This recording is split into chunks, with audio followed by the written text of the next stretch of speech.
Hello everyone, स्वागत है आपका। आपने कमेंट किए हुए हैं बहुत सारे लोगों ने, तो आपको जानना है नर्सिंग अभिक्षमता के क्वेश्चन के आंसर। तो देखेंगे, प्रश्न नंबर है पहला, जलने के बाद प्राथमिक चिकित्सा इस पर निर्भर करती है। ठीक है, तो इसका आंसर हो जाएगा त्वचा की क्षति की गहराई, मतलब इंग्लिश में आप देखेंगे तो the depth of the skin damage. ठीक है। अब दूसरा प्रश्न है, प्रणाली जो शरीर के अंगों को रक्षा और सहारा देती है कहलाती है। तो इसका आंसर हो जाएगा कंकाल प्रणाली। ठीक है। पढ़ते हैं तीसरे नंबर के सवाल की ओर। निम्न में से जिसकी अधिक उपस्थिति होने से बच्चों के दांत में सड़न पैदा होती है। आप लोगों ने देखे होंगे कि बच्चे जो बहुत ज़्यादा मीठे खाते हैं या फिर कुछ करते हैं तो उनके दांतों में सड़न पैदा हो जाती है। तो किसकी मात्रा बढ़ने से होती है? क्लोराइड, फ्लोराइड, कठोरता, उपरोक्त सभी। तो इसके आंसर है फ्लोराइड। ठीक है। किस दिनांक को स्वच्छ भारत अभियान शुरू किया गया? चौथा नंबर का सवाल है, 15 अगस्त 2014 या 26 जनवरी 2015, 2 अक्टूबर 2014 या 2 जनवरी 2015। तो इसका आंसर है 2 अक्टूबर 2014, मतलब 2 अक्टूबर 2014 को गांधी जयंती के दिन हुआ था। ठीक। बढ़ते हैं अगले नंबर के प्रश्न में। 5वां नंबर का सवाल है, अधिकांश इंट्राक्रेनियल हेमरेज मतलब नक्सीर अधिकांशतः होता है, तो किस में होता है? तो इसका आंसर हो जाएगा आप लोग का सेरिब्लम, मतलब अनुमस्तिष्क में होते हैं। ठीक है।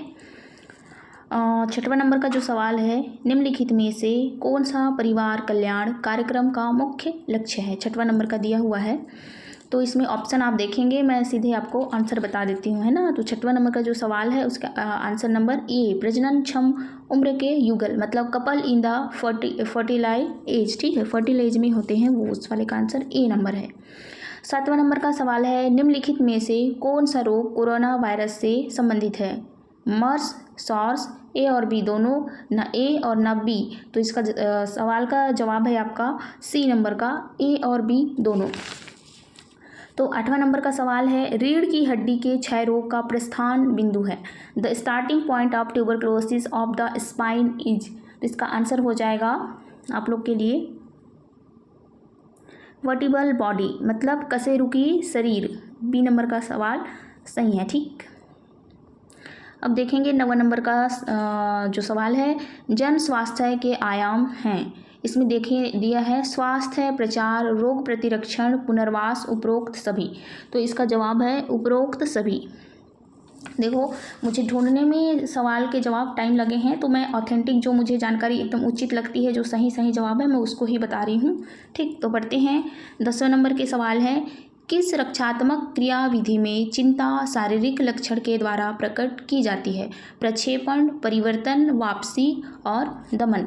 तो आंसर 10वें नंबर का है परिवर्तन, मतलब कन्वर्सन। ठीक है। इसके बाद है 11वां नंबर के सवाल, भारत में कोविड-19 के दूसरे चरण का टीका कब शुरू किया गया? दिसंबर 2020, जनवरी 2021 या फरवरी 2021 में, या डी नंबर है मार्च 2021। जी हाँ, इसके सवाल का जवाब है मार्च 2021। डी नंबर का करेक्ट है, मार्च 2021। 12वां नंबर का सवाल है, निम्नलिखित में से कौन स्वास्थ्य का निर्धारक है? तो आप इसे कमेंट करेंगे, मुझे गूगल में जाएँ, कहीं भी जाएँ, सर्च करना है और आपको कमेंट करके बताना है। 12वां नंबर का सवाल हम आपके लिए छोड़ देते हैं। ठीक। अब बढ़ते हैं 13 नंबर के सवाल की ओर। नेशनल हेल्थ पॉलिसी भारत में किस वर्ष में कार्यान्वित की गई थी? 2002 में या 2001 में? सी नंबर में है 2007 और डी में है 2013। तो इसके आंसर हैं ए नंबर का 2002। तो देखते हैं 14 नंबर का जो सवाल है, अपने व्यवहार और भावना को समझने की क्षमता को कहते हैं। ए में है मूल्यांकन, बी अंतर्दृष्टि, सी बुद्धिमत्ता या डी व्यक्तित्व। तो इसका सही जवाब है बुद्धिमत्ता, मतलब इंटेलिजेंस। 15 नंबर का सवाल है, निम्न में से कौन सा मानव रोग का कारण बैक्टीरिया से होता है? तो इसका जवाब है हेपेटाइटिस ए।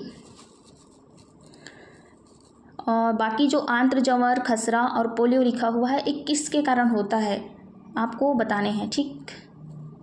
16 नंबर का सवाल है, दो तरफ से संचार का दूसरा नाम क्या है? देखो, मुझे ढूंढने में मिला नहीं है, तो मुझे मेरे पास एक बुक है, मैं उसे ढूंढ के आपको कमेंट बॉक्स में डाल दूंगी। ठीक है, मैं इसको छोड़ रही हूँ।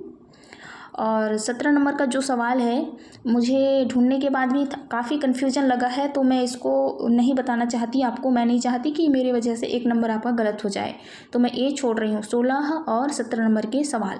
ठीक है, बढ़ते हैं 18 नंबर के सवाल की ओर। समुदाय उन्मुख देखभाल का टूल मतलब औजार क्या है? इसमें देखिए दिया है मूल्यांकन निरीक्षण, समुदाय निरीक्षण, और डी नंबर में दिया है सामुदायिक स्वास्थ्य नर्सिंग प्रक्रिया। तो जी हाँ, 18 नंबर के सवाल का सही जवाब है डी, सामुदायिक स्वास्थ्य नर्सिंग प्रक्रिया। कुपोषण में शामिल नहीं है 19 नंबर का सवाल है। इसमें देखिए कुछ शामिल नहीं है पूछा है, तो अपर्याप्त पोषक तत्वों का उपभोग या पोषक तत्वों का अधिक उपभोग, पोषक तत्व का असीमित हास्य या प्रोटीन की संतृप्ति। मुझे इसके जवाब भी नहीं मिले हैं, तो मैं नहीं जानती, मैं अपनी तरफ से सही बता रही हूँ। तो आपको 3 सवाल मैंने नहीं बताए हैं, बाकी डी नंबर के सवाल का मैं जवाब दे देती हूँ।